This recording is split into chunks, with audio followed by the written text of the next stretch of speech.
આણંદ જિલ્લાના પત્રકારો દ્વારા તારાપુર મામલતદારશ્રીને આવેદન પાઠવ્યું. તારાપુર તાલુકા ભારતીય જનતા પાર્ટીના પૂર્વ પ્રમુખ પ્રવીણભાઈ વાઘેલા દ્વારા પત્રકારો અંગે કરવામાં આવેલી અયોગ્ય અને અપમાનજનક ટિપ્પણીના વિરોધમાં આણંદ જિલ્લાના પત્રકારો દ્વારા તારાપુર મામલતદારશ્રીને આવેદનપત્ર આપવામાં આવ્યું. આ પ્રસંગે આણંદ જિલ્લાના વિવિધ વિસ્તારોમાંથી મોટી સંખ્યામાં પત્રકારો ઉપસ્થિત રહ્યા હતા. તારાપુર હાઈવે પર આવેલી એક હોટલ ખાતે પૂર્વ પ્રમુખ પ્રવીણભાઈ વાઘેલાએ વિવાદ ઉભો કરી અને મોટો ઝઘડો સર્જ્યો હતો, જેનો વિડીયો સોશિયલ મીડિયા પર વાયરલ થયો હતો.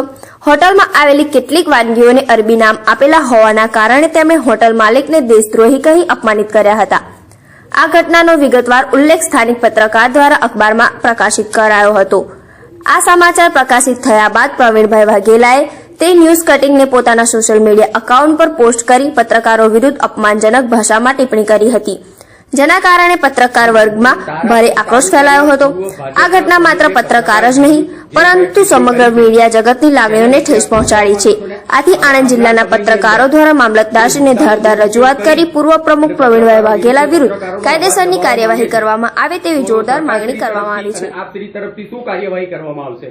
આપનું જે પણ ઘટના બની છે પ્રેસ મીડિયાના મિત્રોએ આવેદનપત્ર મને પુરાવા સાથે આપ્યું છે, એ હું એસડીએમ સાહેબને આજે મોકલી આપીશ અને જે પણ આપણી રજૂઆત છે એમાં ઉચ્ચ કક્ષાએથી યોગ્ય નિર્ણય નિયમોસર કાર્યવાહી કરવામાં આવશે. આપવામાં આવ્યો છે, શું કહેશો?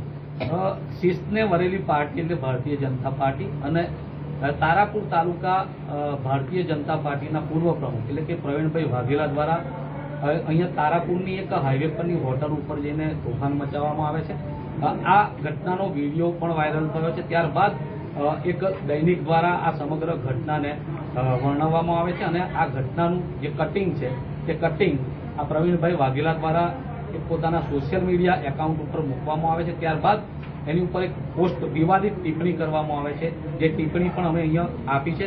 એ ટિપ્પણીનું અત્યારે તમારી સામે વર્ણન નથી કરતો, પરંતુ અત્યંત ગંભીર જે પત્રકારોના જે કામગીરી છે તેની ઉપર સવાલ ઉઠાવતી આ ટિપ્પણી છે, જેને લઈને આજે તમામ જે પત્રકારો છે તે પત્રકારો દ્વારા તારાપુર મામલતદારને આવેદનપત્ર આપવામાં આવ્યું છે અને ભવિષ્યમાં પણ કોઈ પણ રાજકીય નેતા હોય, ભારતીય જનતા પાર્ટી હોય, ચાહે કોંગ્રેસ હોય, ચાહે આપ હોય, ચાહે વિપક્ષ કે અપક્ષ હોય, કોઈ પણ હોય કે આવી રીતે પત્રકાર કોઈ પણ હોય, નાનો હોય કે મોટો હોય, તેની જે સમાચાર હોય છે તેની ઉપર કોઈ બીભત્સ કે કોઈ પણ જાતની જે કોઈને લાગણી દુભાય તેવી પોસ્ટ ના કરે તે માટેનું આ આવેદનપત્ર છે. અને અમે આજે પ્રવીણભાઈ વાઘેલા છે તેમના વિરુદ્ધ જે પોલીસ પણ કાર્યવાહી કરે તેવી અમારી માંગ છે.